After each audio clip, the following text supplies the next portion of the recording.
What is up, YouTube? We are back with Alex Cominati for NFL Week 13 Prediction Podcast. It looks like it's going to be an amazing Thanksgiving week of football. All 32 teams play, so going to be a jam-packed week. Let's get right into the video. Hope you guys enjoy.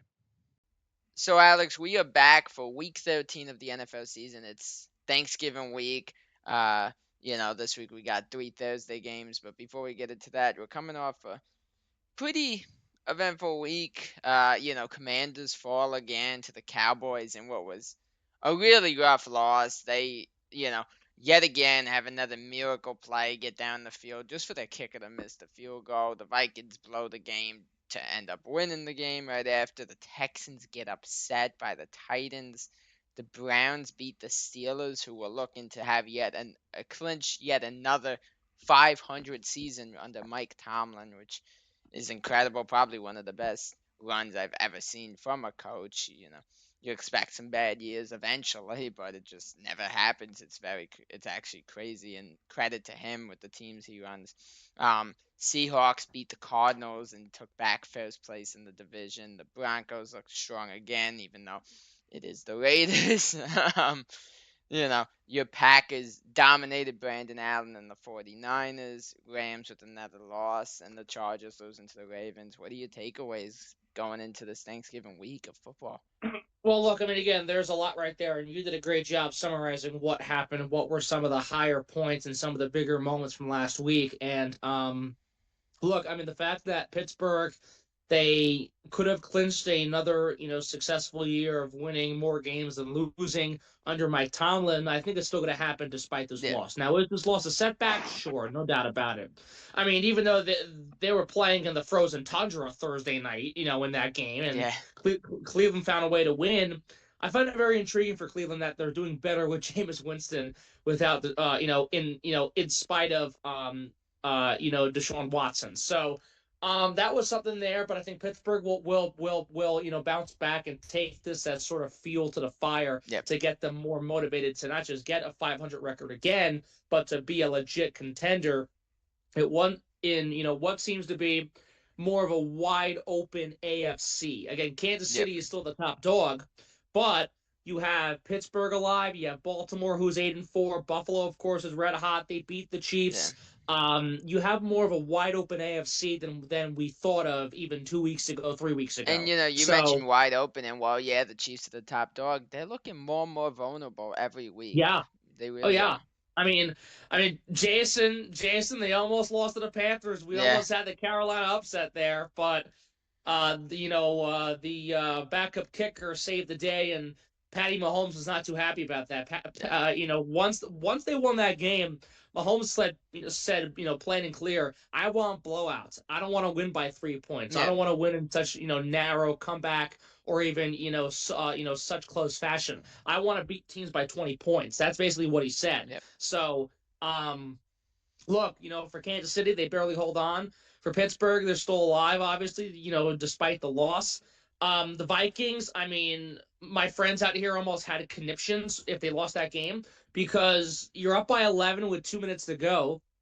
Caleb Williams, by the way, played great despite the comeback. And on top of the comeback, he even adds more fuel to how good of his game was this past week. He throws that, that touchdown pass with about 22 seconds to go. They get the 2-pointer. They recover the onside kick. The Vikings find a way to botch the onside kick with 22 seconds. I think it hit the guy's foot, right? I think it. Mm-hmm. And then Chicago marches down the field quickly, and they hit a game-tying field goal to force overtime. And then yet again, I mean, Will Reichert has been an amazing kicker for this team, for the Vikings. But these past couple weeks, it's been the John Parker Romo show. Yeah. And how this guy has been able to come in there and save these games and make the Vikings look better than they really are. It says a lot about how well that he's doing. He's really a good kicker. And he's a guy that, again, has won you games, has saved you games. At one point scored all 12 points versus Jacksonville in a 12-7 win. And with 2 and change to go in overtime, he, hits a game-winning walk-off field goal. So the fact that the Vikings are able to still find ways to win against these crummy teams it's not that impressive, honestly. I mean, True. again, it's great that Romo's doing well. It's great that they're finding ways to win these games, but to beat the Colts by The 8, difference from the start of Jacksonville the by season to 5. now is huge. Yes. Well, yeah, because again, you started 5-0. You beat up on Stroud in Houston. You beat up on Purdy in San Francisco. Um, again, you start 5-0. You shut down Rodgers and the Jets. Then you lose 2 straight, and then you barely beat the Colts by 8. You barely beat Jacksonville by 5. You beat Tennessee by 10, but they really had a call that And went even against them those that should have last, been in their and favor. even those last couple wins in their first 5 wins, you saw their play start going down a little bit. Yeah, no, sure. Yeah, no, of course. And then to barely win this game where you're up by 11 with 2 and change left, or actually less than 2 minutes to go, and you have to win in overtime. Again, it's not good, but Yeah. the Vikings are in a very weird spot. They're 9-2. They just signed Daniel Jones, believe it or not, to their practice squad. So that's a conversation that will also be for later. Rest in peace And to the Tommy DeVito Daniel Jones Thanksgiving game. But yeah, I right. was hoping for it, but yeah. But no, I mean again, you'll see where this Vikings teams go, where this Vikings team goes from here on out, because they're 9-2, but they got to play Arizona this weekend. They got to play Atlanta next weekend. They get Chicago again, but then they get Detroit and Green Bay again, and that's going to be a Yeah. challenge. Can the Vikings actually hold their ground? This current Vikings team, not the 5-0 team, not the 5-2 team, not the 8-2 team, Yep. not even the 9-2 team right now.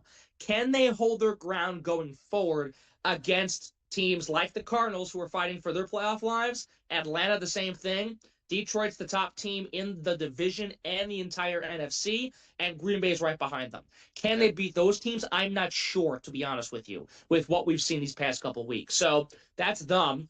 The Packers obviously won because Brock Purdy got hurt, and so did Nick Bosa. So it was really a joke of a game from the start. Yeah.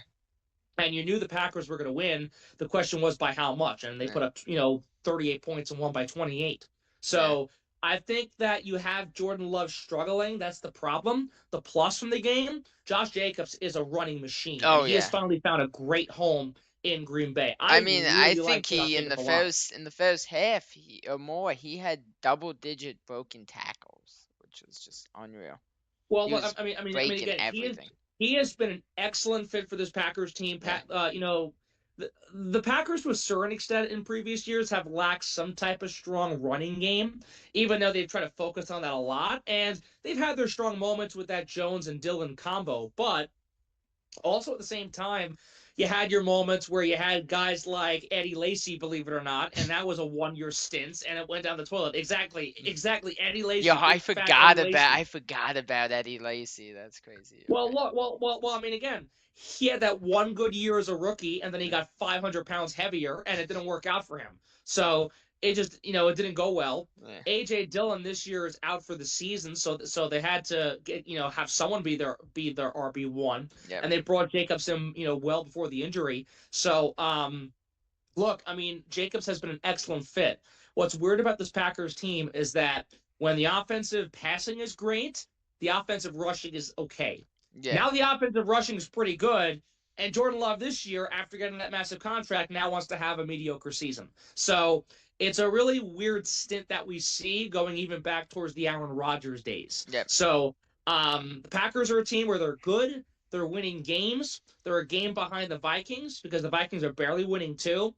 Honestly, if we think about it, the Vikings and Packers are sort of in the same stage to a certain extent. Now, guaranteed they're separated by one game because Yeah. the Vikings are 9-2 and the Packers are 8-3. But I think that divisional game, whoever wins that divisional game, and towards the end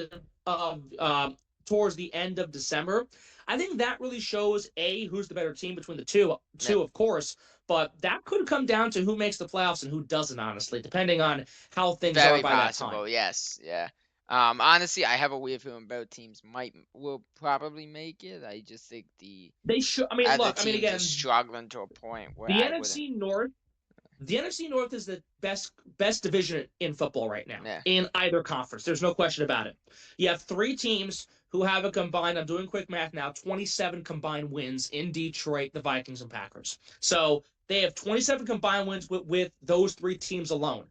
If you add the Bears who have lost 5 straight, they have 4 wins. That's 31 wins with all 4 teams. Yep. I don't know. And again, I could be wrong in this. I don't know.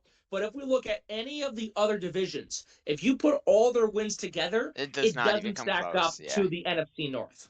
31 combined wins, 27 of them by 3 teams combined alone. That says a lot right there. I could Those tell 3 you. teams are I could playoff actually teams. tell you this right now. AFC East is 20 combined wins.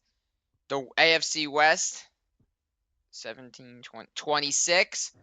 Uh-huh. The AFC North is 23.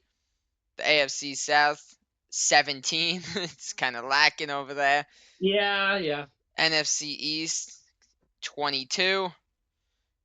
The North is 31. Yeah, NFC West 22 for the NFC West, and the NFC South 18. So Yeah, so there you go. That division has the most wins with all 4 teams combined, and on top of the fact, they're the only division, thanks to you breaking that down, the only division with all 4 teams having at least 30 wins that's combined. unreal. Yeah. That shows the true stature of that division. So 3 of those 4 teams are going to make the playoffs. The Bears obviously will not. And could you imagine what that division would have looked like if the Bears continued their start they had? Like if they actually continued to play well? Honestly, if Chicago didn't lose 5 straight, if they, let's say, were, I don't know, 6-5 for argument's sake, 7-4, whatever, right? Let's say they were somewhere in that ballpark. Yeah, I mean, again, that shows how strong the division is already that it is. So, look, I think we'll have to see how those teams do. The Vikings are slipping off and barely winning. The Packers are doing okay, but the run game has been the strength. Yeah. And then, look, I mean, again, there's a lot that you broke down, and there's a lot that really stands out from the weekend. And there's so much that we will tackle going forward in this conversation with. But one thing else I want to say is that you see Philadelphia and Saquon Barkley. I mean, I think he's 300 something yards between rushing and receiving. Oh my God. Saquon Barkley in that game alone just made a case for the MVP. Yep. Oh, 100%. I mean, yeah, and look, Philadelphia is what, 9-2 now? Yeah. I think a very mediocre 9-2 in my opinion. Well, exactly. They're a good team. Saquon's a great player, and Saquon has been excellent. Don't get me wrong. But the Rams are a team that is very back and forth. They're a very wishy-washy team. Yeah. Matter of fact, the entire division they're in is so wishy-washy that the Cardinals, 3 weeks in a row are looking great, and then all of a sudden last week they put up 6 points and their lose to offense Seattle. forgot how to play here. Right. So, I mean, again, that division has been just so back and forth and so inconsistent that you kind of don't know what you're getting from all 4 teams, to be honest with you, week in and week out.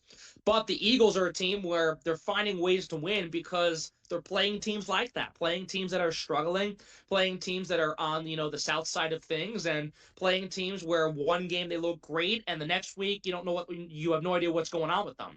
And that's the case now with Washington, who just lost 2 straight, and they lost to Dallas of all teams, because of the botched PAT, and of course the offensive the onside kick that was returned for a touchdown. Yeah.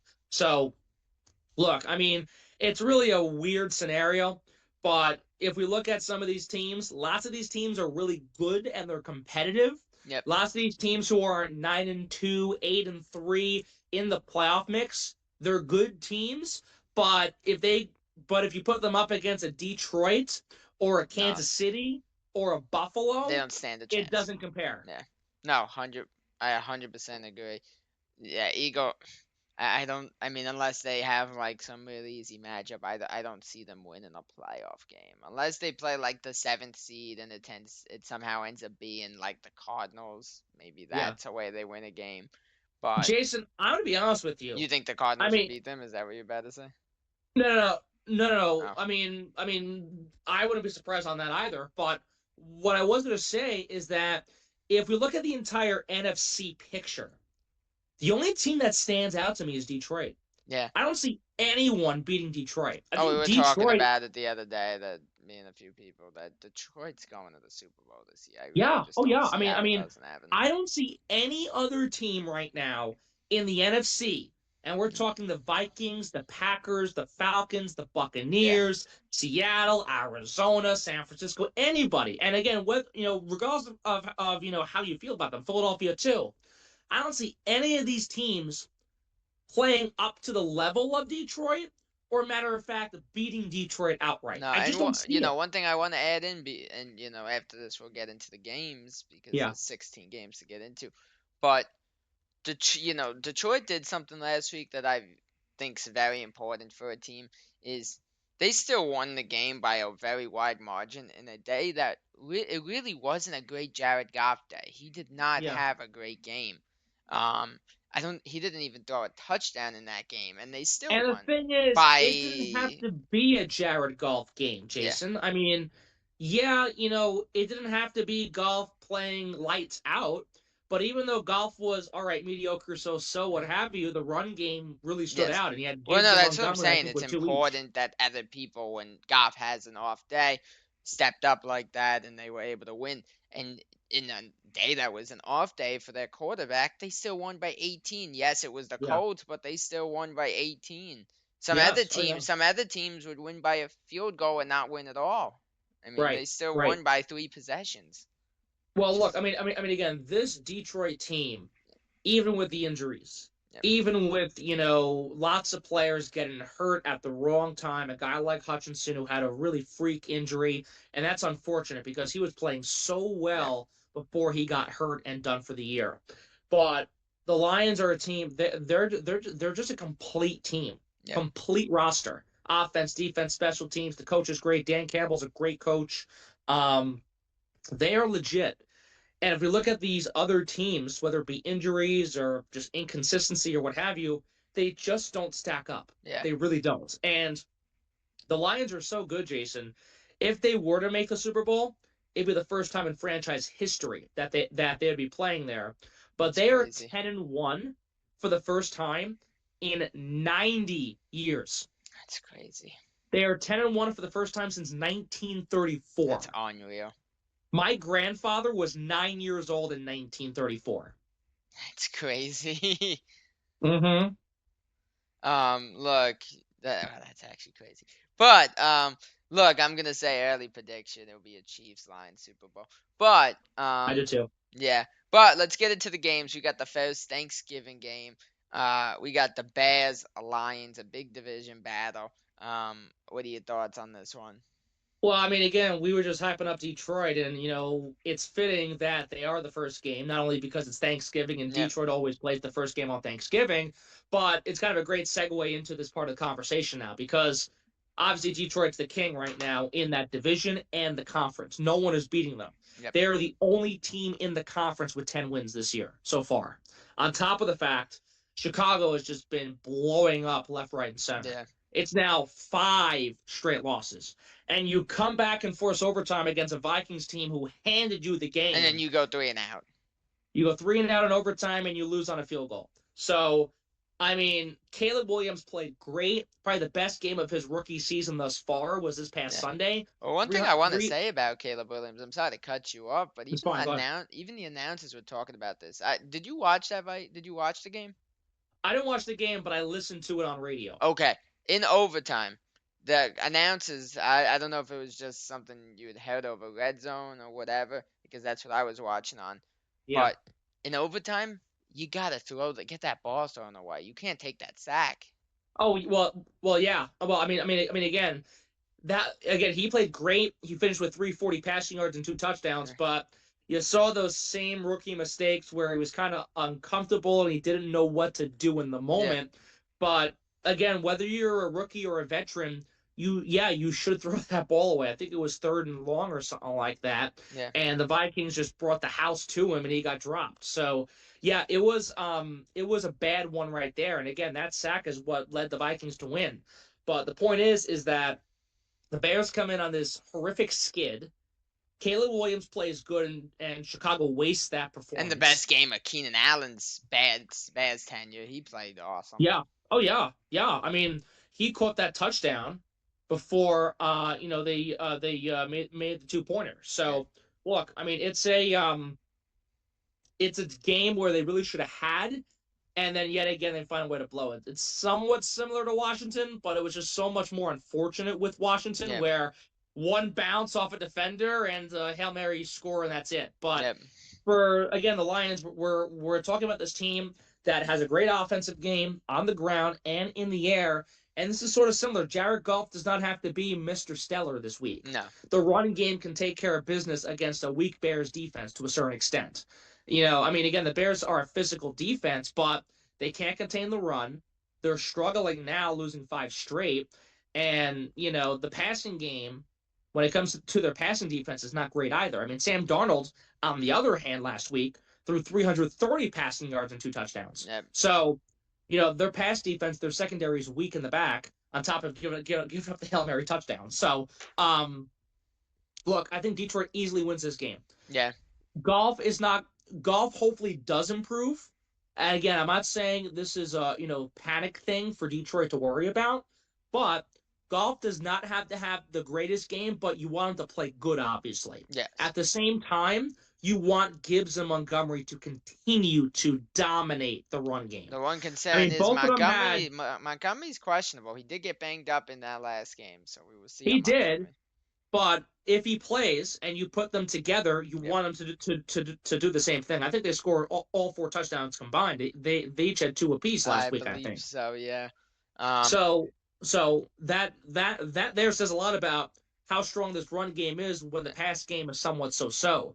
And whether, Montgomery plays healthy or not, Gibbs is an absolute machine. I think he's become more your main running back there. Oh, 100%. Yeah. I think Montgomery is just more of the big guy at times that they use by the goal line now. Not that Gibbs doesn't get that, but yeah. And look, when we go back a few weeks ago, actually a month ago or so, to when the Vikings lost their first game of the season, Jahmyr Gibbs had 2 touchdowns and 116 yards on the ground. Yep, that's unreal. And that was a key reason as to why Detroit had 2 different 11 points why they came back and won the game. So Jahmyr Gibbs, as long as he continues to pour it on, especially against a really sorry Bears defense, it's going to be a long day for Chicago, and Detroit's going to win. So I think it's a really easy answer here. The offense is going to drive the show. The defense is going to continue to play stellar lockdown D, and that's going to be the difference. I think Chicago loses, Detroit wins, and I'm sort of a similar performance where by 15, 18 point potential.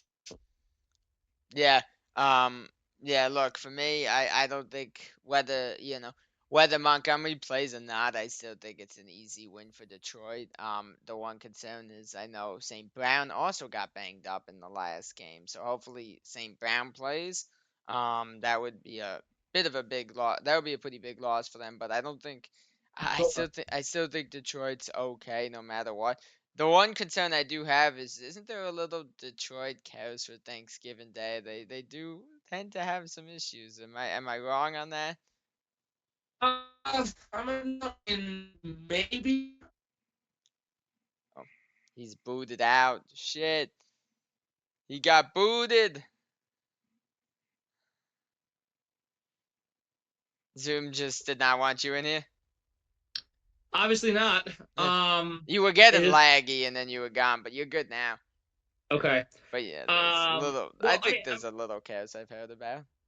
I mean, look, I mean, the Lions have been cursed since the 50s. I mean, True. The thing is, there's a story. I forget the player's name. I forget the whole story exactly. But since the 50s or 60s, the Lions have been cursed because one of their best players in one of those decades got injured. Okay. And when that player got injured, from there the Lions have just been a toilet.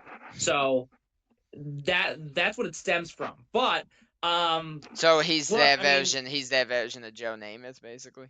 Not quite. I mean, it's not that bad. I mean, Joe Namath won them a Super Bowl and then cursed them outright.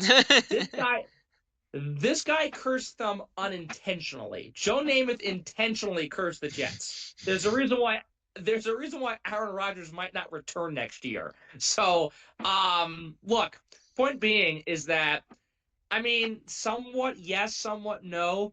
I remember a few years ago, I think it was 2 years ago, they were down to Buffalo on Thanksgiving and they came back and they almost won the game. And if their kicker, Michael Badley, made a field goal here or an extra point there or what have you, they would have beaten the Bills. And Detroit was, I think, 4-8. They were kind of picking up steam at that time, even though they were like 4-7 or 4-8, whatever it was. They almost made the playoffs that year actually, and from there, we saw them last year, and now here we are this year with them. So the Lions are a team where they've just been cursed in general, but true. they always get that first Thanksgiving game, and you see them win, you see them lose. It depends on who they play. 2 years ago, they beat actually 2 or 3 years ago they beat Chicago on Thanksgiving, and then here we go again. So I think it's really simple. The Lions are going to kick butt. Chicago's going to have another long game. This will be a 6th straight loss of the Bears, and Matt Eberflus is going to be further and further down the line of possibly losing his job sooner than we expect. So yeah, give me the Lions. No question about it. No, I completely agree. We're moving to the second Thanksgiving game though.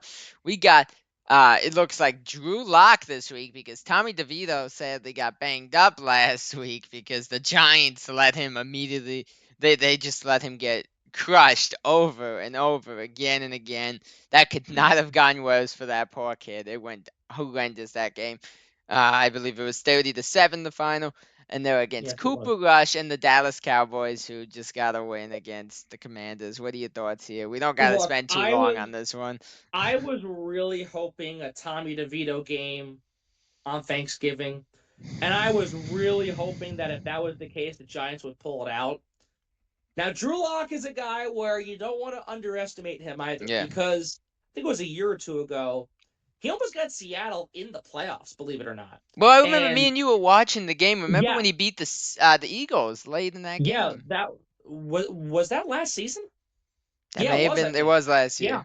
Yep. That was last season. You and I were hanging out watching that game, and it was a last-minute game-winning touchdown or something like that, and they upset Philadelphia, and that's when Philadelphia went downhill, lost 5 of 6, and eventually got killed in the first round of the playoffs.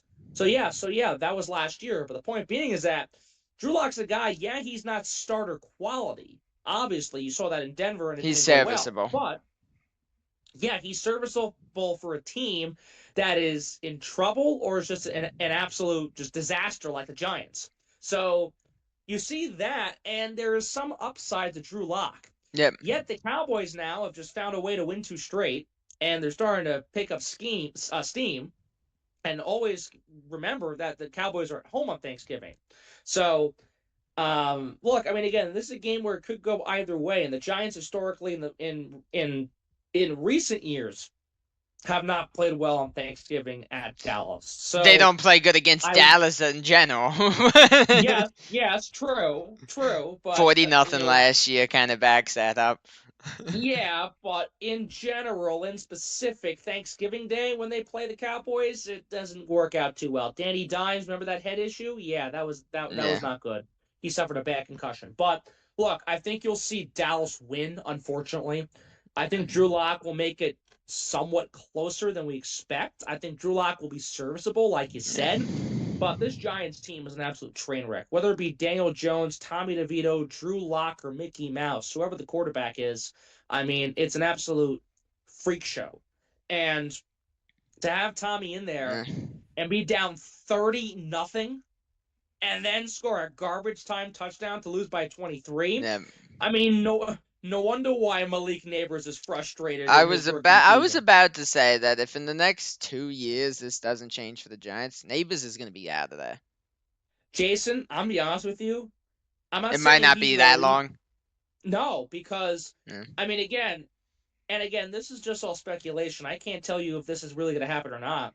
If this continues to go down the way it is, and if it's a really bad finish to the year, maybe like 2-15 altogether, Nabers might want to leave right away because last week against Tampa, I mean, if you hear the comments he made during the game, he said a lot. After the game, I mean, you can tell he's not happy. He's frustrated. He's not thrilled to be playing for the team.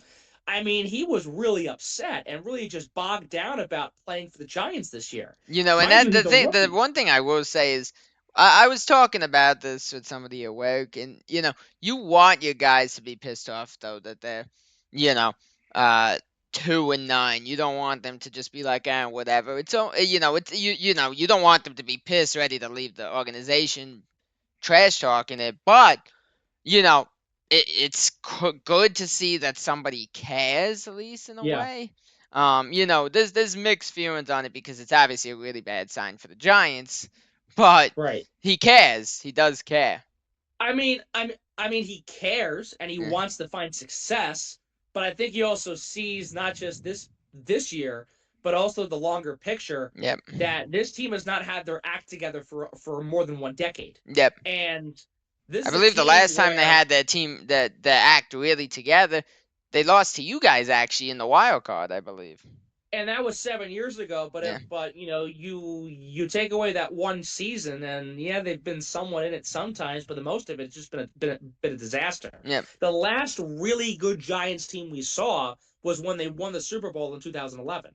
Yep. That's the last good Giants team that has been a good Giants team, Yeah. and that says a lot. So. Look, I mean, Neighbors, I think, sees the writing on the wall to a certain extent. He realizes, all right, this is a team that's been in this funk for 13 years now, and they're rotating quarterbacks, and they can't get it done, and they're losing in bad ways, and the defense is weak, and the offense can't get me the ball, and I'm a rookie, and I'm trying to be the best player I can. But if there's no, light at the end of the tunnel for me, why do I want to be here? Why should I put my effort here? Yep. That's sort of how it kind of rubbed off to me. Now, again, he's only a rookie. Give it time.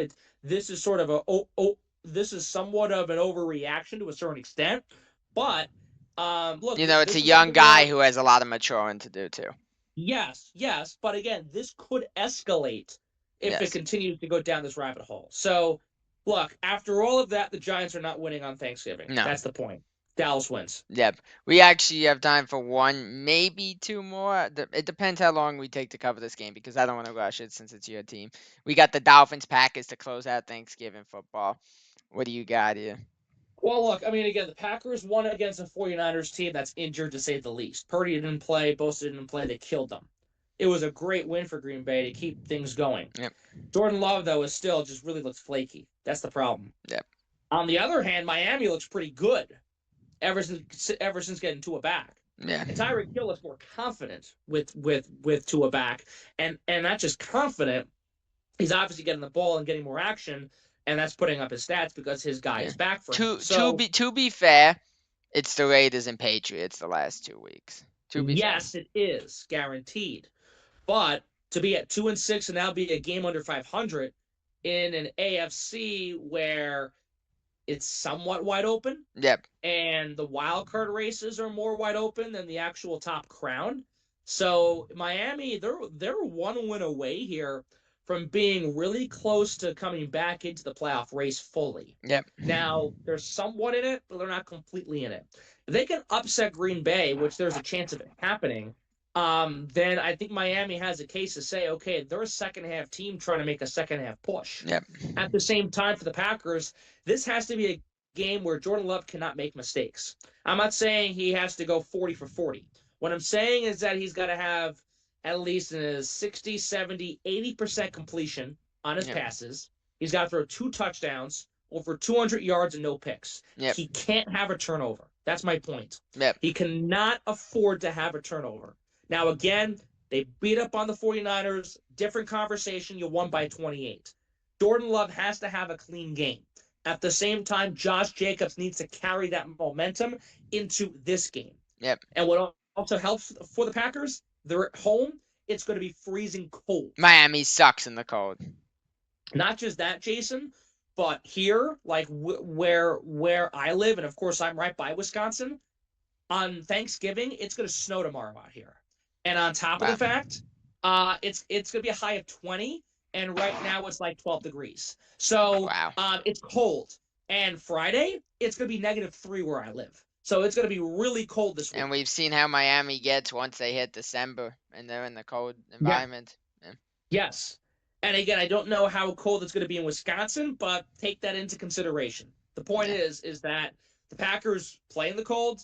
They're at home. Miami has to go to Wisconsin. That's a long flight. And on top of the fact, again, they're trying to get a third straight win, or rather, fourth straight win, but it's going to come with a challenge. So honestly, I think the Packers narrowly win this game. It's going to It be will be close. close, yeah. It'll be a close game despite the weather, despite maybe some issues throwing the ball, what have you. The difference is going to be the run game.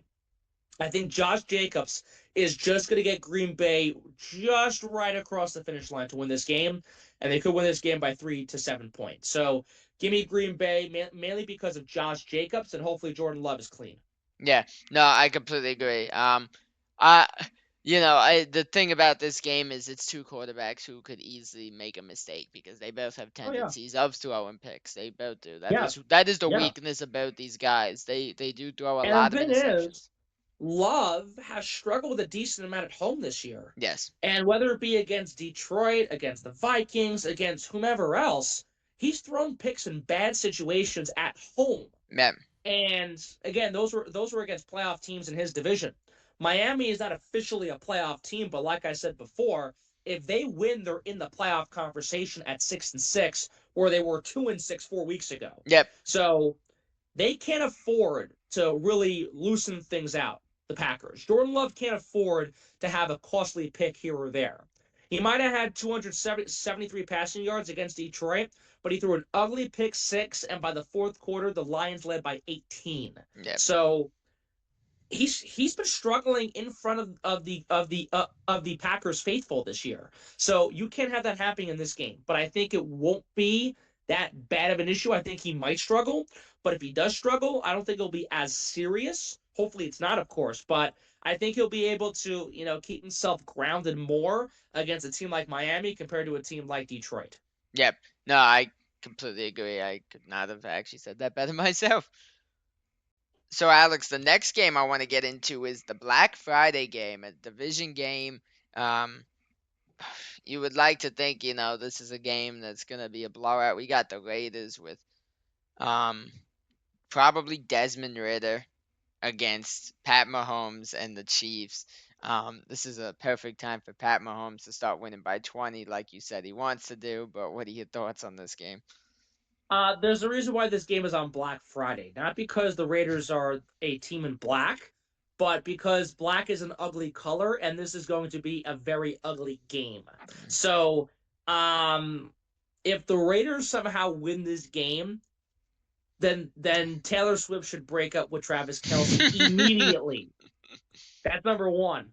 Number two, no, Kansas City's gonna win this game. I mean, yeah, they almost lost to Carolina, so you gotta take your words very carefully there, which I will keep now in mind because you never know. At the same time, no, I mean this is the right moment, the right opportunity for Patrick Mahomes to win the way he wants to win. He's tired of winning by 3 points. He's tired of the narrow wins, the close loss of Buffalo. He's tired of barely getting over the hump. Now this is your time to say, hey, the Raiders stink. They have nothing to go for them this year. Gardner Minshew just shattered his collarbone. He's probably done for the season. Oh, was that the injury? I didn't see that. Yeah. It was his collarbone or somewhere in his shoulder, somewhere in his upper body. It's a shame because I like Minshew. I do. And yeah. It's a shame what happened this year. I think it was his collarbone. I don't remember, but it's somewhere in his upper body. The point is that he's probably done for the season. And on top of that, you got Desmond Ritter, the Riddler. Yeah. For anybody who doesn't know, that's what that's what I thought his name was, and I called him that over the phone today. That's why he's saying. Yeah. That. Well, I mean, come on. I mean, think about it. It makes sense. He's the Riddler. The Raiders have all these different riddles, and they can't get the act together. So I mean, it all makes sense. But I mean, look, I mean, again, this is a game that Kansas City cannot lose. If they lose this game, I'm actually gonna like this game a lot. Yeah. If they lose this game.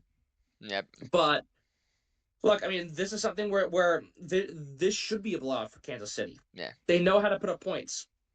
Their defense is stellar, but for some reason, in the biggest moments possible, or when they just get by in their wins, their offense is either non-existent Yeah. or their defense for some reason crumbles to a team like Yeah. Carolina of Yeah, all the squads. other thing I want to say about them is they brought over DeAndre Hopkins, and he's not their number one guy.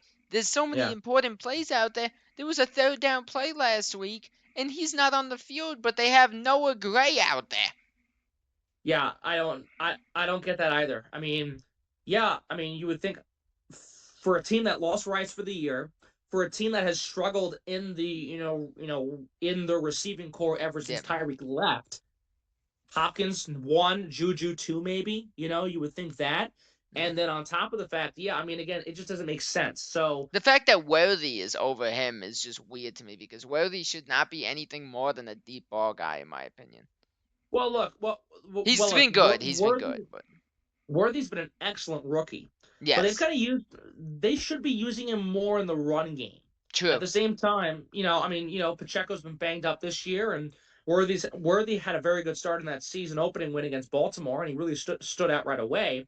So they're a team where again they have these different weapons, obviously, despite the injuries and such, but for some reason they're not using them in the right ways. They are mismanaging their tools, Yes. and I don't know The why, only one on that team but that should potentially be getting used more than Hopkins is Kelsey. yeah. And look, I mean, he's had a down year. I think he's really towards the end of towards the back half of his career.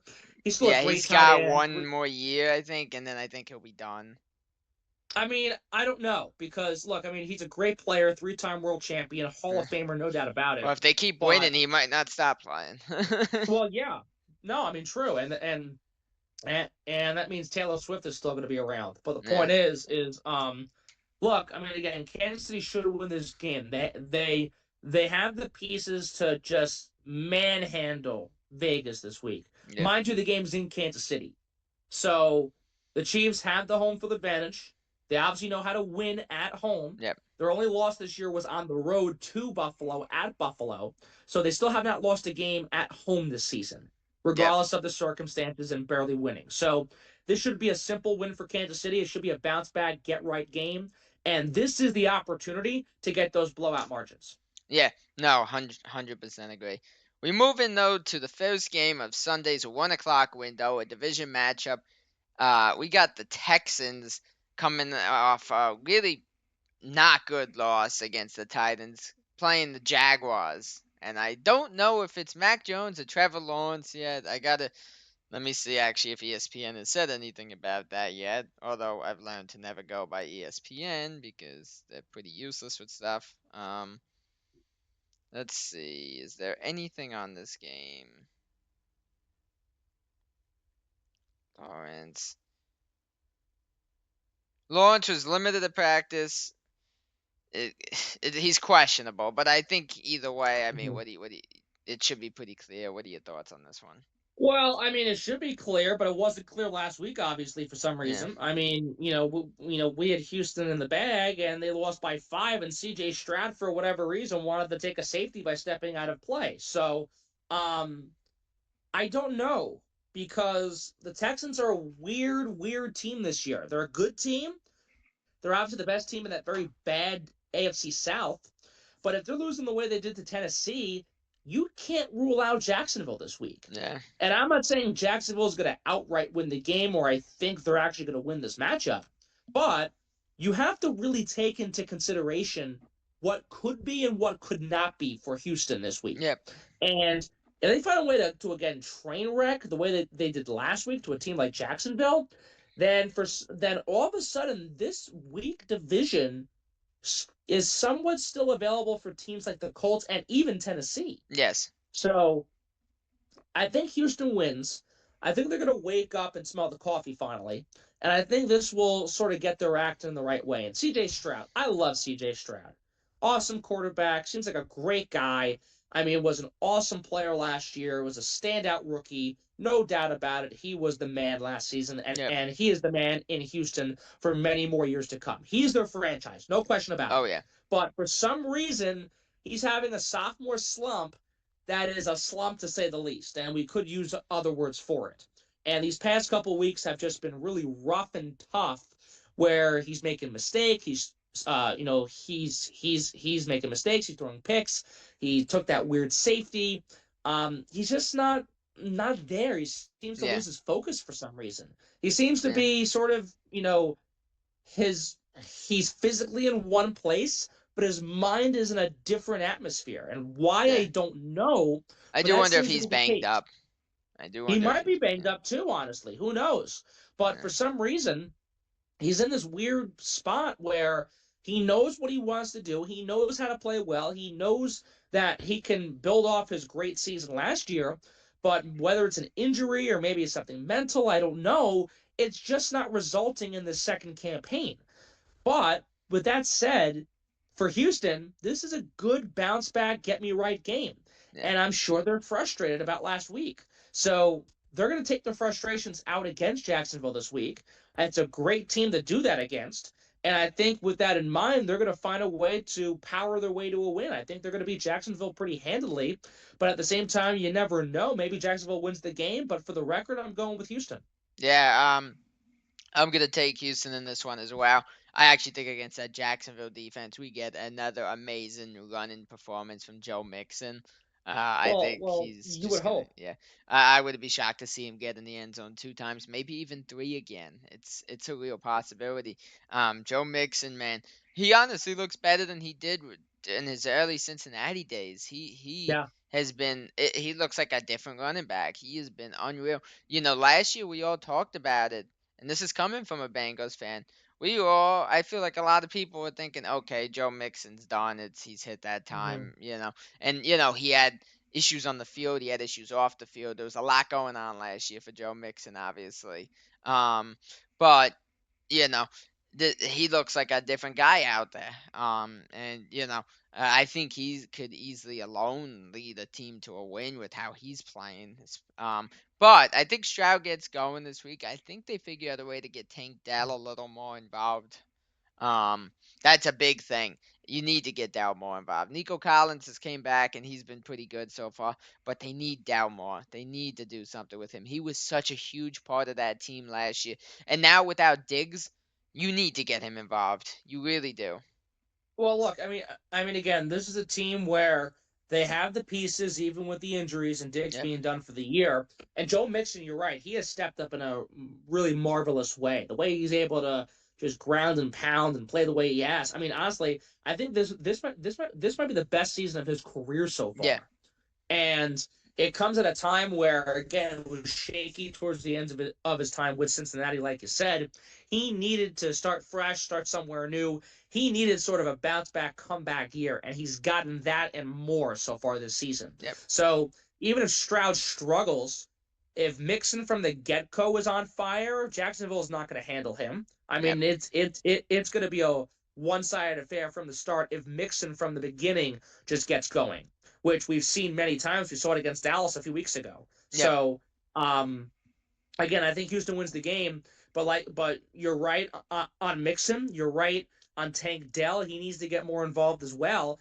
And the thing is with Houston, they don't have to rely on one guy. They have all No. these different weapons even without Diggs. Mixon on the ground, Collins, Dell on the air, maybe on the ground too. You know, you've got your different You pieces got a for a Dalton reason. Schultz who's a great tight end. So and and keep in mind last year the Texans did all of this without Dalton Schultz, without Joe Mixon, without Stephon Diggs. So And they technically, did and this by the way, last year. technically at the end of the year, no Tank Dell either. Yeah. So they were able to create offense without those four names Yeah. last season. Now, I guarantee one of those names, Tank Dell, was actually on the roster last year. But for this year, you bring in these pieces, and yeah, Diggs is injured, done for the season. Yeah. And I think that's part that's playing a reason into it too. I think Stroud is really missing his connection with Diggs Yep. because from the get go, both of them were just a 1-2 punch offensively. They were a great combination for this team. So I think that plays a factor in it. At the same time, yeah, again, even without those guys not being there, you found ways to win and be well, and CJ Stroud was successful without those three names one season ago. So it's just a question of who's going to step up, who is CJ going to, use to his advantage, and is Tank Dell one of those guys to get CJ back on track? Hopefully that's the case for them this weekend. Yep, 100%. We move into a game, and the timing of this being the very next game is very interesting because we talk about how the door could be open for the Colts if the Texans lost here, and you know this matchup for the Colts makes it even more important for the Texans to win because this is a matchup the Colts should win. We got the Colts Patriots. What do you got here? Well, look, I mean, the Colts are a team where, yeah, they got smacked by Detroit, but if they can beat the Jets the way they did, they can beat New England. Yeah, Anthony Richardson came back against the Jets in a really very impressive way, and a very really just eye-opening way because that shows his true potential with this team yeah, when he's healthy, when he's able to get things going in the right way, and when he's actually taken care of. So you put all those together, and Anthony's a guy who they know they can really use to be their quarterback going forward. yep, Now they play a Patriots team who's a disaster. Um, this should be a win for the Colts. yeah. And I think after losing to Detroit, knowing that Houston also fell short, knowing that Houston has their issues right now, this is a time where they can You got to really hold realize the the cards. door is open. It's Yeah, only slightly open, but you got to take advantage. but again, this is their one opportunity. Not this game in specific, but over these next couple of weeks. Yeah, Because let's say, for argument's sake, Jacksonville somehow wins. Then if the Colts are able to beat New England like they should, then we're having a much different conversation next week and the rest of this regular season yep, about who wins that division. yeah, We go from Houston's a slam dunk to Houston might not even make the playoffs. yeah. That's really how wide the pendulum swings on this thing. So the Colts, I think, do win this game. I think they beat New England, no problem. It's gonna be an The ugly win. question is, yes, oh sure, but again, the question is, can Anthony Richardson stay healthy again, and can he carry that comeback drive against the Jets into a game like this against New England? On top of the fact, can the Colts defense actually do their job? The Colts Yep. defense is awful. It's really bad. And New England has no offense. So this Mm. should be somewhat of a solid enough performance for the Colts where I'm not saying they're going to win by a comfortable margin, but they should not be allowing more than 20 points in this game. No, not at all. So Honestly, they probably so shouldn't even allow 15 in this game, to yeah. be honest. So again, New England's a stale team. Drake May will, he has shown promise recently, He's been a lot but better than what's his name? I'm blanking on his name. Brissett, Brissett, yes. yes. But again, this Patriots team is in nowhere to compete right now. They No, are in no position to compete for a playoff spot, nor are they in any position to take this game from the Colts. no. This is the Colts game to lose. They need to win it. They're going to win it. Yep, completely agree with you on that. We move in though to another game that it could be a fun game depending on if the Falcons remember how to play football this week. That's a big if. Yes, because it has not happened the last few weeks. We thought maybe it would just be one bad week and the Falcons would get going, but it's been a couple bad weeks in a row. We got the Falcons Chargers. Mm-hmm. What do you got here? Look, I mean, I don't know because the Falcons could surprise you this week and say, "Oh, they sort of woke up," Yeah. and then we could be saying, "Okay, here we go again. They're getting blown out by 30 points to a team they should be beating." Yep. So again, this seesaw has been snapped in 5 different ways because you get one team one week, next 2 weeks this week it's the other team, and then you go back one more week and okay, They are the most they're the most confusing team in the league. At one point, we were both saying that Denver needs to decide if they're going to be good or not. It's become the Falcons. The Falcons have Oh become that no, team. no, I agree. I think they are the most confusing team in the league, and they're playing a Chargers team that Baltimore, but a Chargers team that their record doesn't really show the whole picture, but they do have 7 wins guaranteed. Yep. So you have two of these teams who are in a very weird spot, knowing that one week they look good, the next week they don't look good, and you're not quite sure what you're getting from both offenses. Yep. The Chargers defense, though, this year has been very consistent. Yes. Even though they lost that, almost lost that game to Cincinnati, they blew that lead, but they came back and they still won the game. I think the Chargers defense, honestly, is going to out-handle and sort of overwhelm Kirk Cousins and the Falcons offense. And the problem is that whether it be Denver's defense, the Saints defense, even whoever, the opposing defense that the Falcons have played these past couple weeks have simply outperformed and overwhelmed them. So Yep. I think that will continue, and that's the key right there. Justin Herbert, I mean, I don't think he's thrown a touchdown pass in a few weeks, if not. So he there are games for him where he's throwing 200, 300 passing yards and no touchdowns, but the Chargers are barely squeaking by. I think Yep. that could be a similar case where Herbert might not throw a touchdown, but he throws 200, 300 yards. The defense does their job on their end, Yeah. holding down Kirk He Cousins and the did throw. crew. He threw 2 touchdowns against the Bengals, by the way. He did throw 2. Okay, Yeah.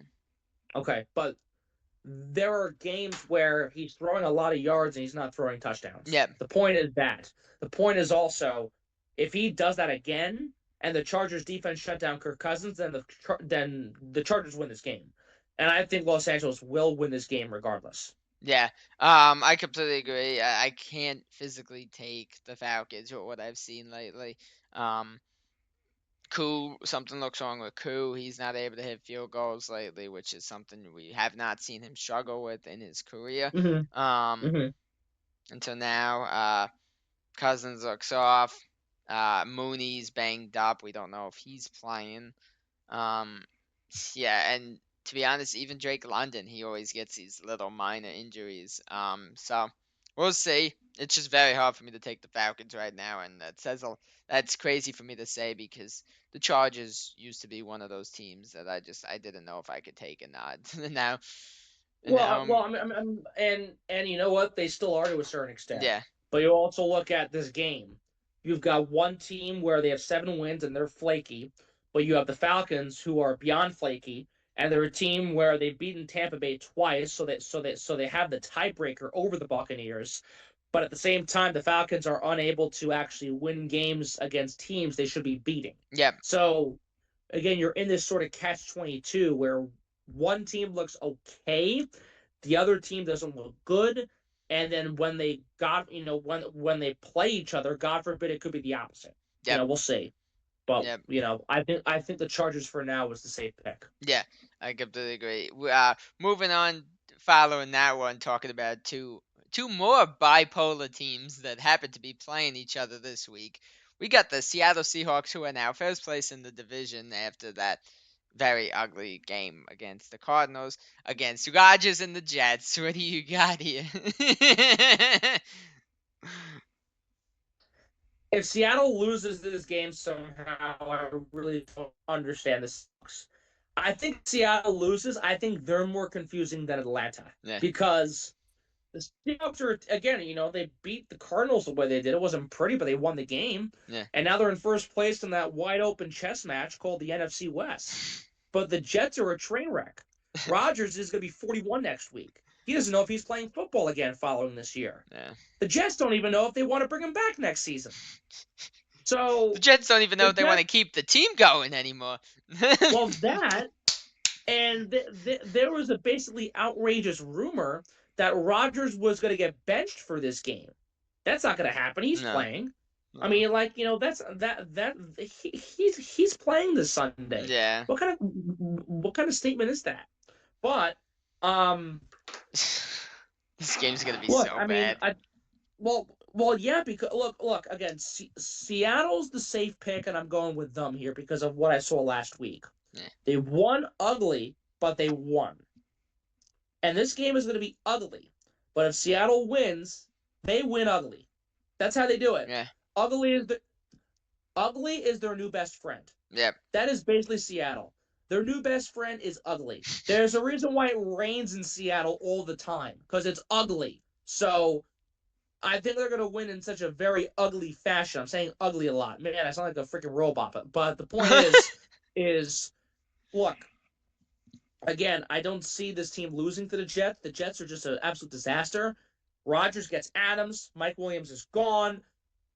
Robert Saleh got fired. Joe Douglas got fired.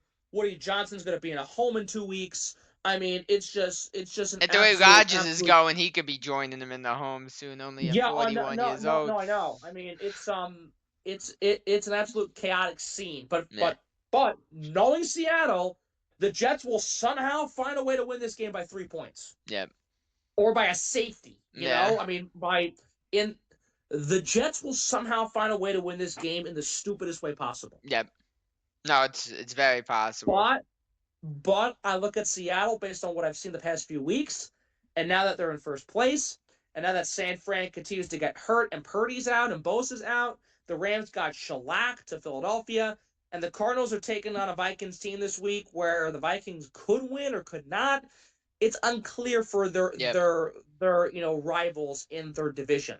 For Seattle, it's clear, but it's not completely clear. Yep. So give me the somewhat clear over the Jets. Yeah, I'd take anything over the Jets. Maybe not the Giants, but but yeah. Look, I think it's I would take a ham sandwich over the Giants and Jets combined right now. I yeah. mean, it's just I it's honestly, bad. I think somebody could offer me free tickets to see either of those teams, and I would say no. To be totally real with you. No, because it's in New Jersey. That's why number one. But number two, yeah, I mean, well, look, I mean, I think it's kind of ironic that both teams play in New Jersey. Yeah. They play in a crummy stadium. They play in New Jersey, so New Jersey number one. But I mean, they're just both horribly run teams. Their quarterbacks, I mean, Rodgers is 5,000 years old. He can't do jack. Daniel Jones just got cut, and Tommy DeVito just got hurt, and now they're down to their third quarterback. And the Giants can't win a game if the state's life depended on it. So, I mean, again, welcome to New Jersey football. It's as simple as that. I mean, the Jets, it's comedy. We're trying to make our team better.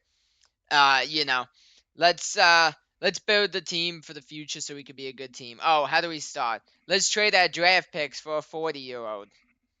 Yeah. Like, and let's trade for his best friend who he played with in Green Bay. and it doesn't even. It looks like they've never. And it looks like they've never played together before. Yeah, that, and then when that doesn't happen because Rodgers wanted him to come, okay, let's fire Joe Douglas because his contract's up anyway, and we probably weren't gonna bring him back to begin with. So let's just fire him in season and move on.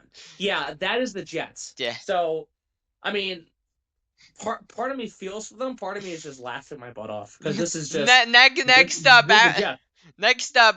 Garrett Wilson's gonna drop a pass from Rodgers, and then the next day Garrett Wilson's gonna get cut. and you know what? If they cut him or trade him, he's gonna be the happiest man on the face of the earth. Free at last, free at last. Thank God Almighty, I'm free at last. I left the Jets. Thank you, goodness gracious. Yeah. I mean, look, Mike Williams dropped the pass and he got screamed at, and now he's in Pittsburgh on a team that's probably going to make the playoffs, and he made a huge game-winning touchdown catch against Washington. And when he made that catch, he trolled Rodgers on social media following it. So, this is the Rodgers Jets effect. So what can I tell you? Yeah. And that's going to kill him again this week. 100%. We're moving though to the next game that honestly becomes a little interesting, and you probably a few weeks ago wouldn't have thought it would have been. But we got the Tennessee Titans after their very impressive win actually against the Texans, where Will Levis actually didn't look bad against the suddenly struggling Washington Commanders, and I got Brian Robinson Jr., a guy who really makes that team look like a completely different team. Left the game briefly with an ankle injury, came back and left again and didn't come back. So we don't know his status for this week. What are your thoughts on this game? You know what, Jason? If I would have taken Tennessee last week, you would have called me crazy. And I didn't, obviously, and they won. The Commanders are on a weird skid. They're on a weird stretch right now. I mean, a few weeks ago, they had that Hail Mary win against Chicago. They're up against Philadelphia in the fourth quarter. They blow that game, losing by 8, giving up 20 points to Philly in the fourth. And then last week, the kicker shanks the PAT. The Cowboys, out of all teams, score a touchdown off an onside kick right away. And they've now just completely spiraled a little bit out of control. Yeah. Tennessee is a team that's sort of like the Colts right now. With the Texans also on the fence and the Colts right behind them, Tennessee is also somewhat hanging on. Honestly, based on what I've seen, based on what I'm looking at with Washington these past couple of weeks, I can't believe I'm saying this, Jason. I would have been insane. I would have called myself a nut job for taking the Titans, but I'm taking the Titans this week Yeah. because I see how inconsistent the Commanders have been the past couple weeks and how this is starting to spiral slowly out of control. Will it continue? I don't know. But what I do know is that Tennessee has more confidence coming into this week with a win over Houston than the Commanders do, losing the way they have not just this past weekend, but the past several weekends Yes. against Pittsburgh, Philly, and Dallas. Yeah. So give me the Titans. It's probably going to be another ugly matchup.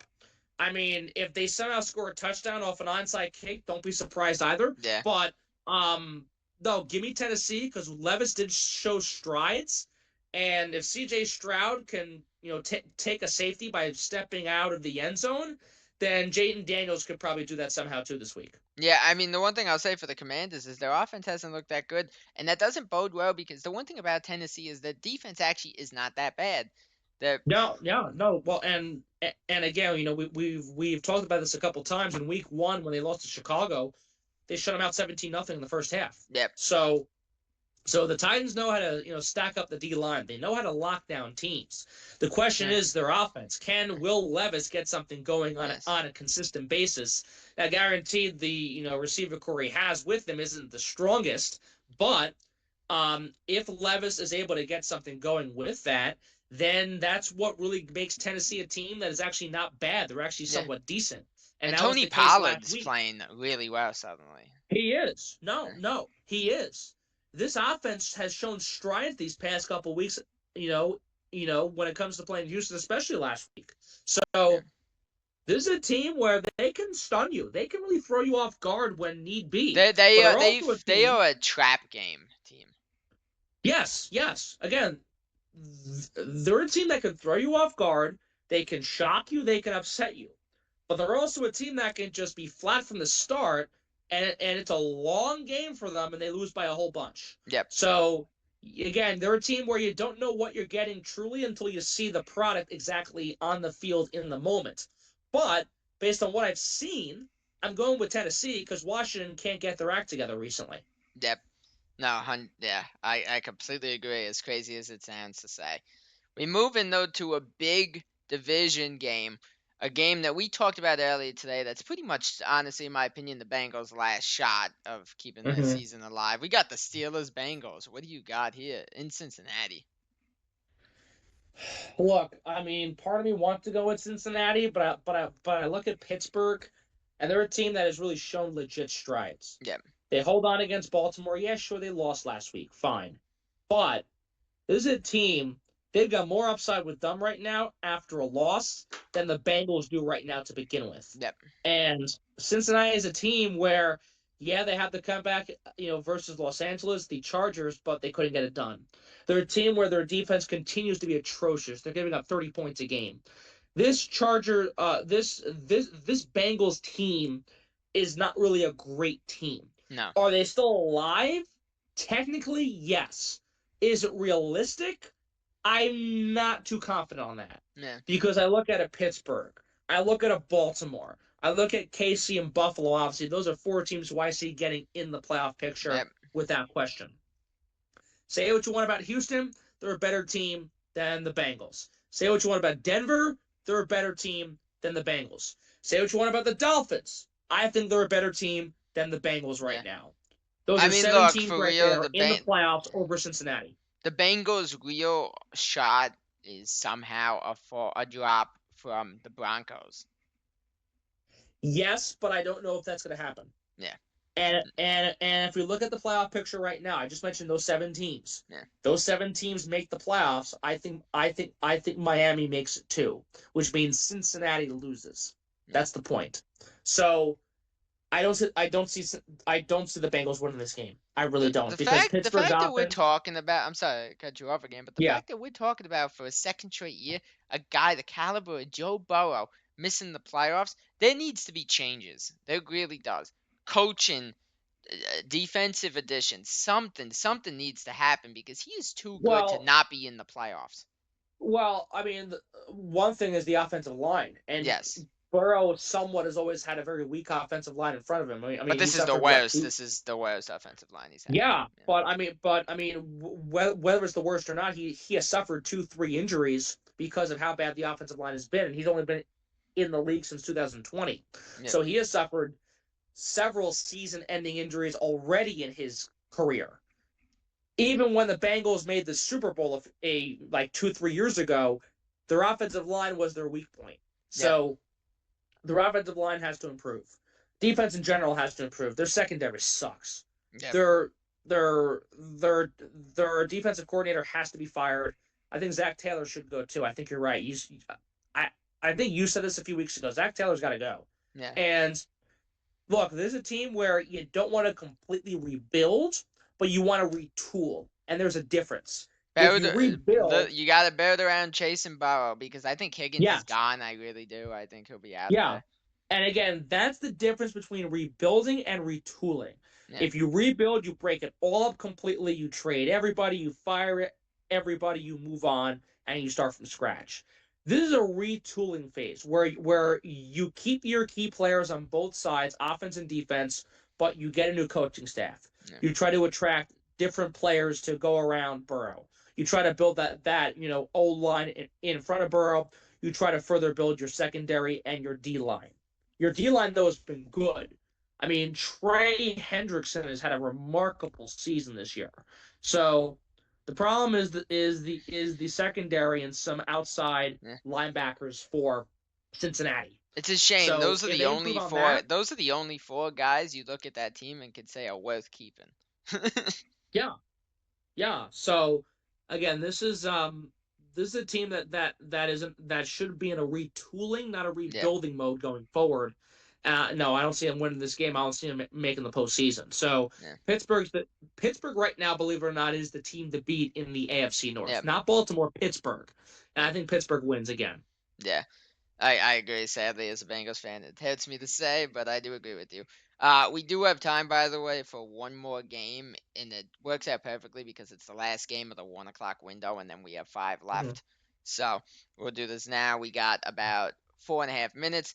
We got the Cardinals, Vikings. What are your thoughts here?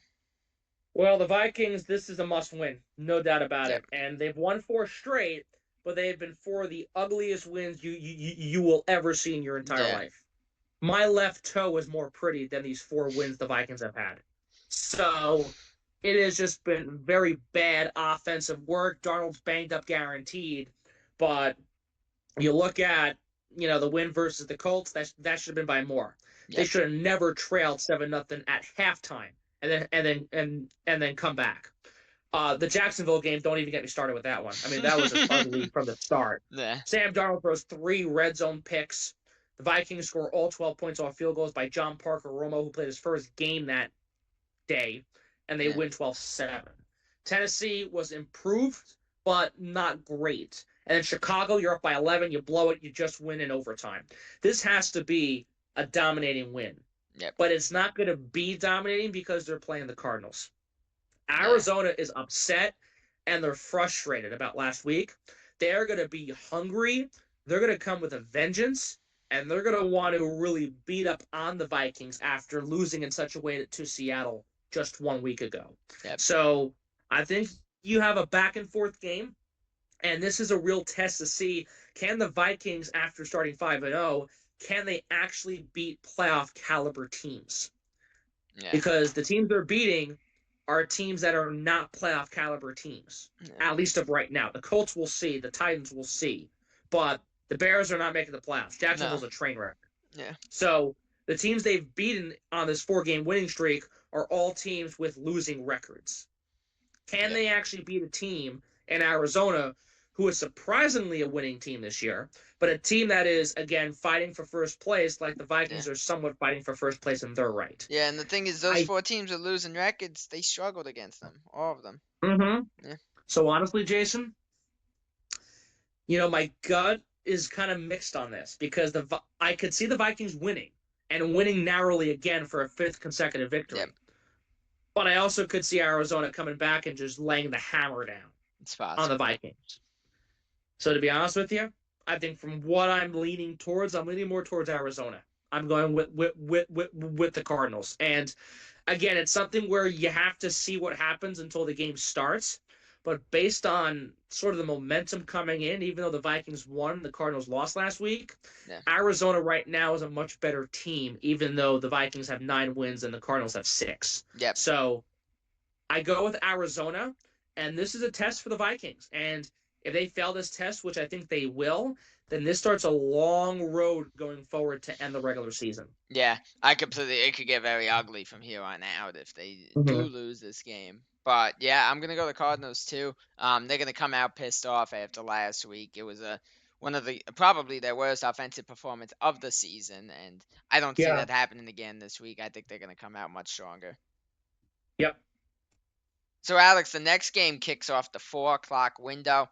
A game that's actually a little interesting because obviously the Saints have Derek Carr back, and technically with the play of the Falcons and the Bucks, they're only having 5 wins. The Saints aren't necessarily dead in the water yet either. This is another scenario where they're only 2 games out of first place with teams that could be very, very inconsistent. And they are playing the Rams, who are just fighting to keep their playoff hopes alive.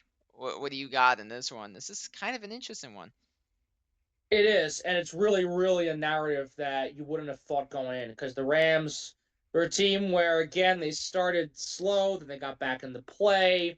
They're a team last year that had a really rough start, and they made a run to make the postseason. Yeah. The Rams could be on that same pathway this year. Maybe, maybe not. But the Saints, they lose 7 straight after starting 2-0. They fire the coach. They really start from scratch. And all of a sudden, now they're back in a playoff conversation somewhat. So it's weird. Derek Carr being healthy helps. The Rams, knowing the way they lost, are going to be motivated to bounce back. And the Rams were a team where they led for a good portion of that first half before losing to Philadelphia, getting smoked in the second half. So I think the Rams are going to be really motivated to bounce back and say, hey, okay, we lost to Philly. Let's beat a team like New Orleans to get our mojo going again. So, again, this game could go either way. You can go one way or the other. And whoever wins is not a surprise. Yeah, honestly, I was about to say, whatever the outcome is, I'll be like, oh, okay, I'm not shocked. Yeah. Right. No, right. I mean, unless one team blows out the other by 34 points, which I don't see happening. I don't think either of these teams are the caliber of team to blow a team out. Yeah. No, true. No, you're right. And let alone they can't do it against each other. But but no, based on what I'm seeing recently, based on how these teams have played recently, again, you could go one way or the other, but I'm going with the Rams based on, even though they lost last week, they're a team that still put up 20 points in that loss, and they were able to hold Philadelphia for at least a half. If they can hold Philadelphia for a half, they can definitely translate that to 2 halves against New Orleans. Yep. And the Saints are a team where, again, they've been on the high rise recently, but they're also a team that can quickly fall back right down if they struggle. And Derek Carr is good, but Derek Carr is also injury prone, and Derek Carr is also inconsistent. Yes. So there's something where if Derek Carr struggles from the get-go, it's a long night for the Saints, and the Rams have a remarkable defensive line with 2 rookies who are just standing out. And matter of fact, they have 4 linebackers, 2 are rookies, 2 are sophomores, and they're 4 of the top sack leaders in the entire National Football League. So they know how to get pressure to quarterbacks. Hurts got hit a decent amount last week. Oh, yeah. Carr's going to get hurt a lot and hit a lot if these guys really have their mojo going, their A game going. So I think the Rams defense is going to play more of a factor than we think it will. On top of the fact that, of course, Kyren Williams continues to ball out for this team. And this Rams offense, week after week, they slowly see improvements. Again, there's been injuries, of course, this year. But they're a team where they're hot and then they step back. But they've seen somewhat of a consistent trend in the passing recently, where Kupp is being targeted more. He's getting yards. Puka Nacua, back from injury, has been somewhat successful. And Matthew Stafford just looks a little more confident out there. Yes. Now, guarantee the problem recently, especially, versus the Eagles, was the offensive line. The O-line for the Rams was just nowhere. Stafford got dropped a lot That's kind this of the past week. story of Matthew Stafford's career, though, getting dropped Yes, a lot. yeah, But yeah, it's true, but but but this past week was a bit of an extreme where it could have been easily avoided. At yes, the same time, look, I think the Rams win this game because I think they're the better team. To be honest with you, regardless of what the records say, regardless of where the teams are currently sitting at right now, yeah, the Rams have the better pieces on both sides of the yeah. ball. And I think that Rams defense is going to overwhelm the Saints offense, and that Rams front line is really going to take it to Derek Carr. Yeah, I completely agree. One thing I want to say about Stafford, I do got to give him his props because he's obviously an older guys at this point. I think he's 36, maybe 37. Um, Mm-hmm. and he takes a beating out there. He really does. Oh yeah. I look back at Mm-hmm. the injury. Didn't he like? Didn't he break his collarbone years ago on a play that he threw a touchdown on? Didn't that happen years ago? I don't remember. I I don't believe it know. was backed on his Lions Day. I think he got Uh hit. huh. He got really held and threw a touchdown on the play. Like Oh wow. my man, that guy is incredible. I got to give him it. I really do. He is a really underrated quarterback, and you know, he definitely is a huge. He's a huge part. If it's not for him, the Rams are nowhere. Obviously, last year, and to be honest, because of him, he's the reason I think the Rams still have a little shot of making a late run. As crazy as it sounds, yeah, Mm-hmm. there's 6 games left, and they're 4-7. But I don't see this division needing more than 9 wins to freaking win it. Well, I mean, again, if you look at this division, 9, 8 wins might be enough Yeah, because the Cardinals, again, I think they we peaked both think early. they're going to win, They peaked early. but I mean, again, you see a team like San Francisco when they're not fully healthy. Who knows what they're going to get at going forward? Especially if Purdy and Bosa maybe are done for the year, God forbid. Yeah, Seattle 1 week is good, next week bad. The Cardinals peaked and they're sort of coming back down to earth. And then you have the Rams where they have their moments where they're good, and then they have their moments where what are they doing, or how the heck are they in this conversation still? yeah, So again, there's a lot to ponder with this division, and maybe the winner of that division gets 9 wins, eight yes, wins, 7 wins. Who knows, right? yeah, So I mean, it's something where it's really going to be a dogfight towards the end, and for both teams, it will be a dogfight yep, because the NFC South is just as wide open as the NFC West. So both teams need to win this game. I think the Rams get it done. Both teams have to win this game to keep some type of playoff hope alive. yep. I think whoever loses, their season's probably over, unless the teams in front of them lose as Yeah. well. But Not yeah. completely, but it sets them back. Yes, yeah, I completely agree. But moving into the second of the 3, 4 o'clock games, we got another division matchup. We got the Buccaneers and Baker Mayfield. Man, he as me and you, we've both had our opinions on Baker, but I think we both have to acknowledge that he is looking like the real deal suddenly. Yes, it was the Giants, but man, he is incredible. Some of the plays he has been making. And it's a shame that they only have 5 wins with how well he's been playing. Because keep in mind they've got it screwed twice by the overtime rule, and then there's a Mhm. few other games that they've barely lost in there. So, um, yeah, they are playing the Panthers, who you know what. Bryce Young probably had one of the better games of his career last week against the Chiefs. He actually looked pretty good. What are your thoughts for this game? Well, look, I mean, Carolina's a team where they might not completely play spoiler, but they really are giving you a good run for the money. And they gave the Chiefs an excellent run for the money. Yeah. Heck, they almost beat them. Yeah. So, Well, dude, the thing is, a team playing for pride is a very dangerous team. yes, Yeah. yes. And again, Tampa's in a spot where they don't have the tiebreaker, but if they win this game, they inch closer to Atlanta, who Yeah. continues to fall off.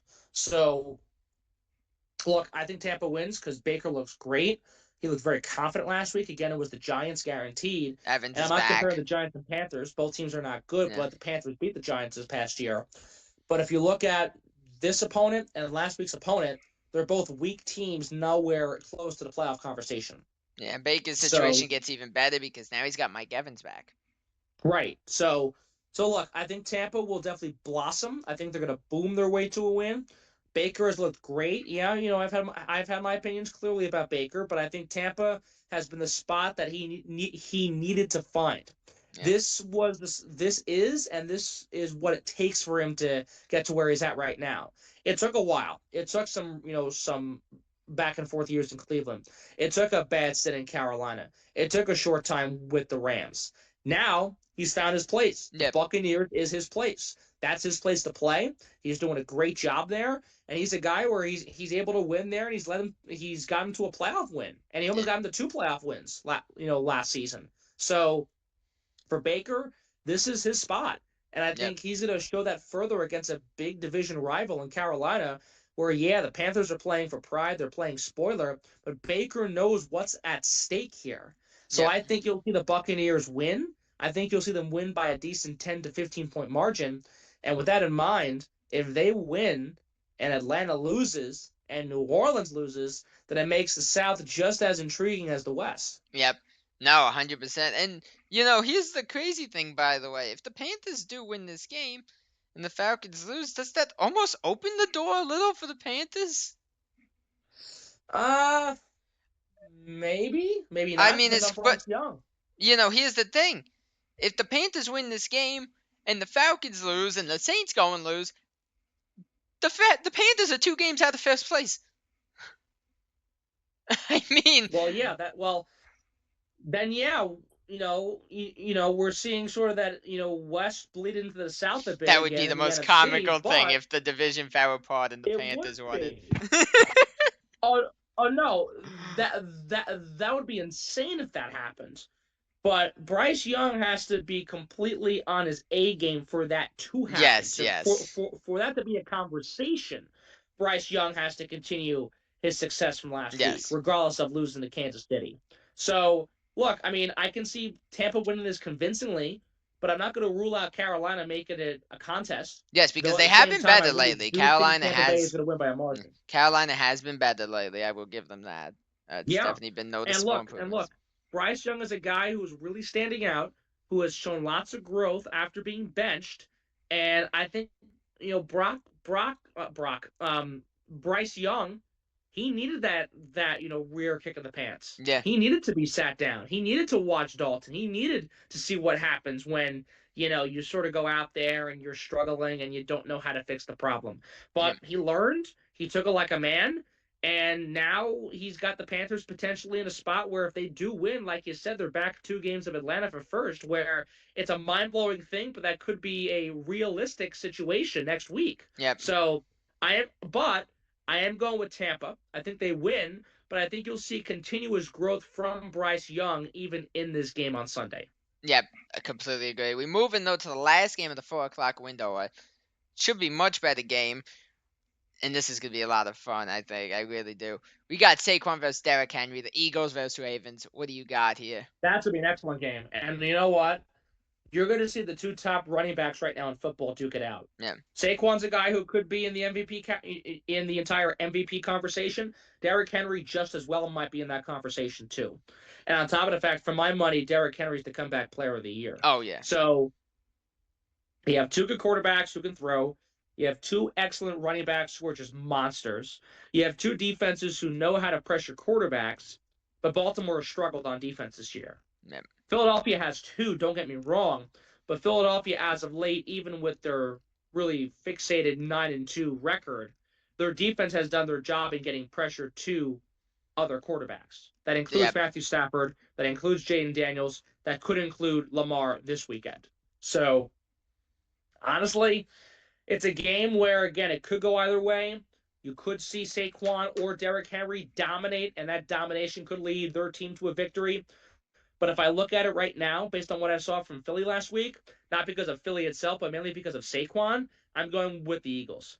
I think the Eagles win this game. I think Baltimore, after losing the way they had, 1 or 2 weeks to go to Pittsburgh, they bounced back versus the Chargers, but the Chargers slowly made that a 7-point game towards the end. Yeah. So you put them against Philadelphia, and Philadelphia, I think, when it comes to their running game, cleans their clock.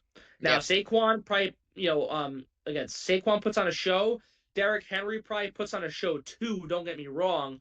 but you have to go back and forth between who can do it better. Saquon obviously right now is the better back, and I think that will make the difference for Philly. Yeah, I completely agree. One thing, by the way, that's been so comical with the Ravens, this Deontay Johnson trade has just been he's been so bad. He has Yeah. been so bad there. Um, dude, he's fallen like once or twice every game when he's targeted, and like that's not good because I think he's only getting like 2 or 3 targets a game, and he's fallen in he's slipped in every single game so far since the trade. Mhm. Um, there's a reason he's not getting a lot of time, and it's a shame because we talked about it that he could be a difference maker there. And Deontay, he just looks awful. He really Yeah. does. He's so watered down from what he was a few years ago. I know obviously the last couple of years were rough. I think when his last few years with Pittsburgh, he only had 1 touchdown in 2 years, which is, Yeah. but we'll see. That hasn't worked well for them, but I do think both running backs find the end zone. I think that will happen in this game, but I do think the Eagles, just because of the defense, have a little bit more of an edge over the Ravens. But I think this could be a shootout. I really feel Oh that this no, could be a shootout. it definitely could be. And again, not just the running backs and whatever defense we could see. Yeah. The Eagles have the better passing game. Yep. And Jalen Hurts has struggled, but he's been a lot better recently during this recent stretch for Philly. Yep. So I look at the Eagles. I look at Hurts. Brown is healthy. Smith, we'll see if he plays. But even without Smith, Philadelphia put up 37 points Yeah. last week. Of course, Smith's because had of a rough Saquon. year. I feel for Smith. He's had a rough year. Yeah. Oh, for sure. And again, even though Saquon led the charge last week versus the Rams, but Jalen Hurts still had a couple touchdown passes and looked pretty solid. Yep. So Jalen Hurts right now is on a better is in a better situation with his receivers right now compared to Lamar. Yep. Lamar had a great game versus the Chargers, had a 40-yard pass for a touchdown, but again, this is where Philadelphia as a whole, on offense and defense, could outskill the Ravens, where their defense has struggled, their offense has been good, but if their defense continues to linger and Lamar isn't able to connect with his receivers as well as Hurts could or has been recently, Yep. then again, Philadelphia simply has the edge regardless of Nick Sirianni being the coach. Yep. No, 100% agree. Eagles do win this, but it will be a really fun game. We move into Sunday Night Football, and it's a shame because this game is really going to depend on the status and health of Brock Purdy, who was limited today in practice. We got the 49ers Bills. What do you got here? Well, based on what I saw last week and based on what I see right now, I think Buffalo's going to cakewalk their way to a win here. Yeah. I mean, the Bills are healthy. Josh Allen, right now, in my mind, is the best quarterback in football.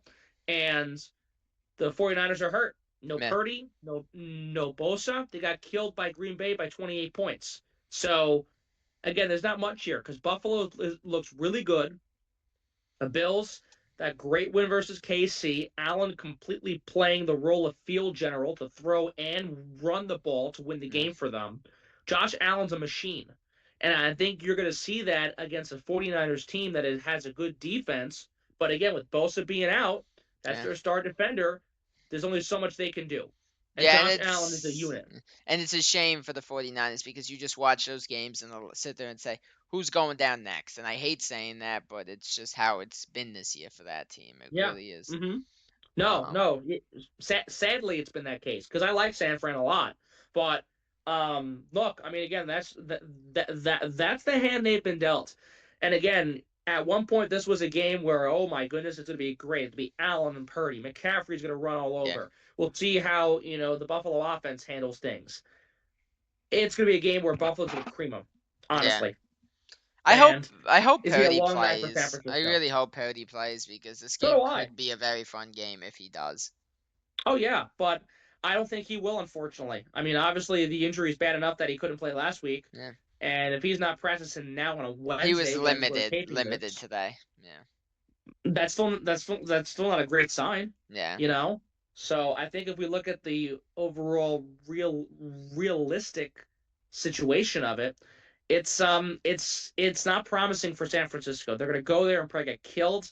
I think Buffalo wins, and honestly, with this win for Buffalo, I think they sort of further cement themselves as maybe the team to beat.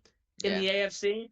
Again, it's still Kansas City right now, but Buffalo is slowly, after beating the Chiefs a few weeks ago, they're looking like the better team and a team that really could really take over Kansas City. Yeah. No, 100%. And I'm just sitting there saying, please somebody take over Kansas City because I'm done with it. But yeah, Mm-hmm. Mm-hmm. but yeah, I got the Bills in this one, and honestly, a pretty easy win for them. Not like Yeah. easy, but I wouldn't be shocked if they put up 30 points just like you guys did last week. Yeah. Yeah. We move into the final game of the week, Monday Night Football. Are you aware of what this game is, by the way? Um, The Broncos and Browns. yes, it is the Cleveland Browns and Denver Broncos. What do you got here to close out the week? What do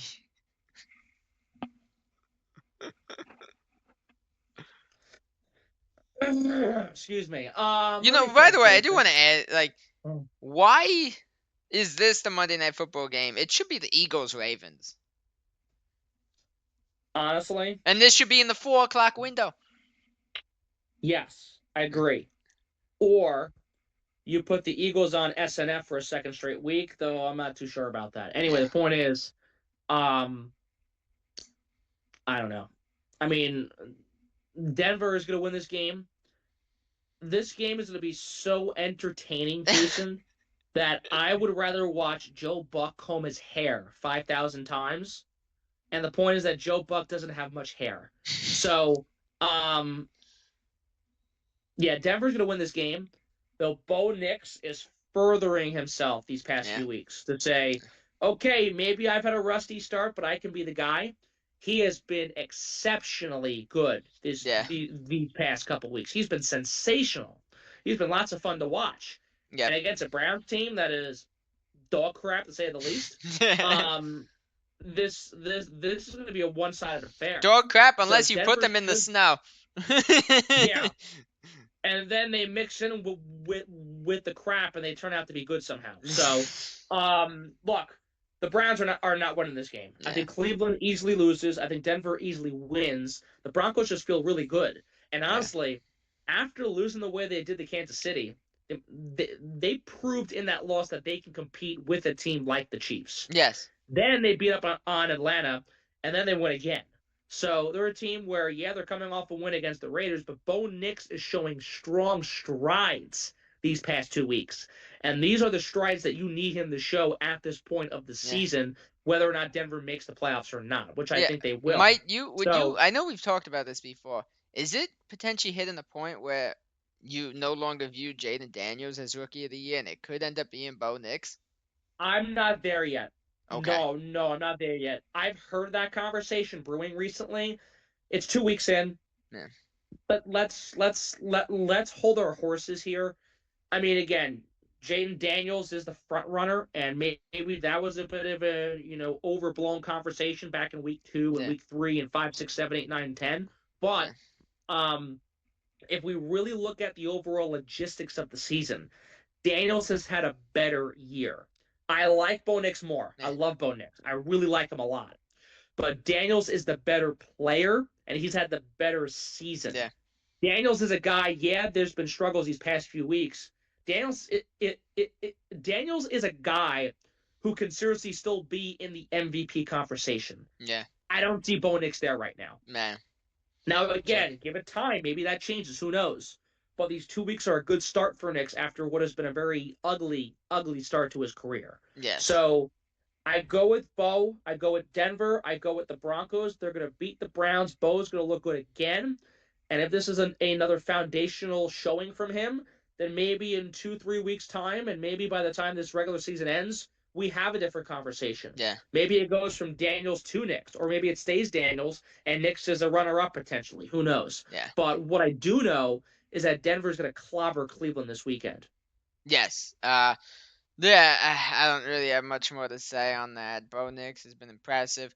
Cortland Sutton's actually really stepped up lately. He's become a pretty big part of that off. I mean, not that he wasn't already, but he's become an even bigger part of that offense. And it's a shame. It's a shame for the Broncos because I actually really like. Why am I blanking on his name? What is the quarterback's name again? Oh my God. Who is it? Who is? Oh, yo, okay, this is terrible. I'm about to say I really like the guy, and I'm blanking on his name. For the Broncos? No, for the Browns. Sorry. Oh, Jameis Winston. Yes, I like Winston. I actually do. He's a serviceable quarterback, and he does show heart when he's out there. And you know, it's a shame that he's kind of been dealt a rough spot, being on a really bad Cleveland team, who's pretty much been buried this year because of the spot that Deshaun Watson put them Mm-hmm. in. Right. But like I said, I still think that I don't think that changes anything. Even with him out there, Broncos win this one. Um, Yep. it's gonna be an interesting Thanksgiving week of football. Some big games. Obviously, we've talked about it. We've hit that stage where these games are so important and doors are still open for some of these teams. And there's a ton of scenarios. There really are. Dolphins are. We said the Dolphins are fighting back. The Texans, aren't so much of a lock anymore.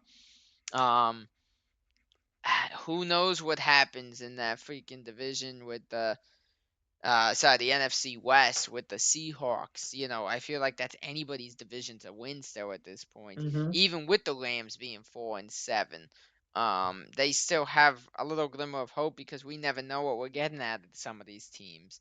Um, it's going to be an interesting stretch to finish off the season, and I think it, continues with this week, and hopefully it lives up with some of these games. I think some of the games are honestly really really good games, and hopefully the one that I think could be really good, and we talked about it.